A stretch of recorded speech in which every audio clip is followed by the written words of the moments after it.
നമ്മൾ നാഷണൽ ട്രസ്റ്റിനെ കുറിച്ച് സംസാരിക്കുന്ന സമയത്തെ ഭിന്നശേഷിക്കാരായിട്ടുള്ള ആളുകൾക്ക് നാഷണൽ ട്രസ്റ്റിലൂടെ പ്രധാനമായിട്ട് എന്ത് സേവനങ്ങളാണ് ലഭ്യമാവുന്നത് എന്നുള്ളതാണ്.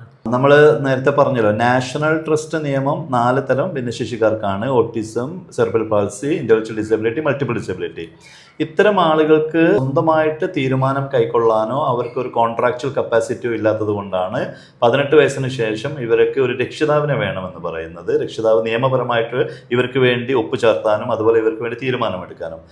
നാഷണൽ ട്രസ്റ്റ് നിയമം അത് നടപ്പിലാക്കുന്നത്, ഇംപ്ലിമെന്റ് ചെയ്യുന്നത് ഇന്ത്യക്കൊട്ടുക്കും എല്ലാ ജില്ലയിലും ലോക്കൽ ലെവൽ കമ്മിറ്റി എന്ന LLC രൂപീകരിച്ചിട്ട് കളക്ടർ ചെയർമാനായിട്ടുള്ള കമ്മിറ്റിയാണ് ലോക്കൽ ലെവൽ കമ്മിറ്റി.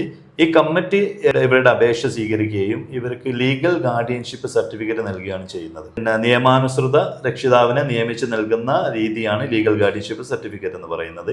ഈ ലീഗൽ ഗാർഡിയൻഷിപ്പ് സർട്ടിഫിക്കറ്റിൽ ഈ വ്യക്തികളുടെ ഫോട്ടോയും രക്ഷിതാവിൻ്റെ ഫോട്ടോയും ഇവരുടെ അഡ്രസ്സും അതോടൊപ്പം തന്നെ ചെയർമാനായിട്ടുള്ള കളക്ടറുടെ സിഗ്നേച്ചറോട് കൂടിയിട്ടാണ് ഈ സർട്ടിഫിക്കറ്റ് നൽകുന്നത്. ഈ സർട്ടിഫിക്കറ്റ് ഇവർക്ക് എല്ലാ ഏജൻസികളുടെ മുന്നിലും ഈ വ്യക്തിക്ക് വേണ്ടിയിട്ട്, ഈ വ്യക്തിയെ റെപ്രസെന്റ് ചെയ്ത് പ്രതിനിധീകരിച്ച് അവർക്ക് അവിടെ പോകാനും അവർക്ക് വേണ്ടിയിട്ടുള്ള അഗ്രിമെന്റുകളിലും മറ്റും സൈൻ ചെയ്യാനും ഒക്കെ ഇത് സാധിക്കുന്നു എന്നുള്ളതാണ് ആദ്യത്തെ ഏറ്റവും പ്രധാനമായിട്ടുള്ള കാര്യം. അതോടൊപ്പം തന്നെ നാഷണൽ ട്രസ്റ്റ് നിയമം മറ്റ് രീതിയിലേക്കുള്ള കുറച്ച് സ്കീമുകൾ കൂടി അവതരിപ്പിക്കുന്നുണ്ട്. അത് പ്രധാനമായിട്ടും ഈ മേഖലയിൽ പ്രവർത്തിക്കുന്ന സ്ഥാപനങ്ങൾക്ക് വേണ്ടിയിട്ട്, ഇവരുടെ വൊക്കേഷണൽ ട്രെയിനിങ്ങിന് വേണ്ടിയിട്ടും ഇവരെ സംരക്ഷിക്കുന്ന സ്ഥാപനങ്ങൾക്ക് വേണ്ടിയിട്ടും ഒക്കെയുള്ള പദ്ധതികളുണ്ട്. അതിൽ ഏറ്റവും പ്രധാനമായിട്ട് പൊതുജനങ്ങൾക്ക് ഏറ്റവും കൂടുതൽ ഉപകാരപ്രദമാകുന്ന ഒന്നാണ് നിരാമയ ഇൻഷുറൻസ് എന്ന് പറയുന്നത്. 1 ലക്ഷം രൂപ വരെ ഒരു വർഷം ഇൻഷുറൻസ് കിട്ടുന്ന സ്കീമാണ് ഇത്. ഒരു പ്രീമിയം ഉണ്ടെങ്കിലും കേരള ഗവൺമെന്റിന്റെ സഹകരണത്തോട് കൂടിയിട്ട് പൂർണ്ണമായിട്ടും സൗജന്യമായിട്ടാണ് ഇതുവരെ നടപ്പിലാക്കി വരുന്നത്.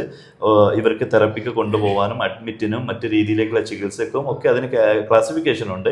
അതനുസരിച്ച് കൊണ്ട് ഇവർക്ക് 1 ലക്ഷം രൂപ വരെ ഇൻഷുറൻസ് കിട്ടുന്നുണ്ട് എന്നുള്ളതാണ് പ്രത്യേകം. ഓക്കെ, നാഷണൽ ട്രസ്റ്റിൽ പ്രധാനമായിട്ട് നാസർ സാർ പറഞ്ഞൊരു കാര്യം, ഒരു രക്ഷിതാവ് ഓർഗാനിക് ആയിട്ട് ഒരു പാരന്റ് ആണെങ്കിൽ കൂടി ആ ആളെ 18 വയസ്സ് കഴിഞ്ഞാൽ, പ്രത്യേകിച്ച് ഈ 4 തരം ഭിന്നശേഷിക്കാരായിട്ടുള്ള കുട്ടികളെ സംബന്ധിച്ച് ഗവൺമെൻറ് ഒരു സാക്ഷ്യപ്പെടുത്തിയ ഒരു ലീഗൽ ഗാർഡിയൻഷിപ്പ് സർട്ടിഫിക്കറ്റ് കൊടുത്ത് ഒരു അതോറിറ്റി, അത് ഓർഗാനിക് ഫാദർ ആണെങ്കിലും അവരെ ഗവൺമെൻറ് എന്ത് ചെയ്യും, ഈ ലോക്കൽ ലെവൽ കമ്മിറ്റി അവർക്കൊരു സർട്ടിഫിക്കറ്റ് കൊടുത്ത് അവരാണ് പിന്നെ ഈ കുട്ടിക്ക് വേണ്ടി സൈൻ ചെയ്യുന്നത്. ഈ സർട്ടിഫിക്കറ്റ് ഈ കുട്ടിൻ്റെ സ്വത്ത് സംബന്ധമായ കാര്യത്തിന് ഇത് ഉപയോഗപ്പെടുത്തണം. അതേപോലെ ഇപ്പം ബാങ്കിൽ അക്കൗണ്ട് തുടങ്ങാനൊക്കെ, അതെ, ഒരു അക്കൗണ്ട് തുടങ്ങാൻ 18 വയസ്സ് കഴിഞ്ഞാൽ, അതുവരെ നമ്മൾ ഏത് കുട്ടികൾക്കും ഉള്ള പോലെ തന്നെ ഈ 18 വയസ്സ് വരെ ഈ കുട്ടിൻ്റെ പേരിൽ തന്നെ രക്ഷാകർത്താവിൻ്റെ ജോയിന്റ് അക്കൗണ്ട് തുടങ്ങാം. പക്ഷേ അത് കഴിഞ്ഞാൽ 18 വയസ്സ് കഴിഞ്ഞാൽ പിന്നെ ലീഗൽ ഗാർഡിയൻഷിപ്പ് സർട്ടിഫിക്കറ്റിൽ ആരാണോ ലീഗൽ ഗാർഡിയൻ ആവുന്നത് അവരെയാണ് പിന്നെ ആ കുട്ടിക്ക് വേണ്ടി ഒപ്പിട്ട് അവരെ കാര്യങ്ങളും ഒക്കെ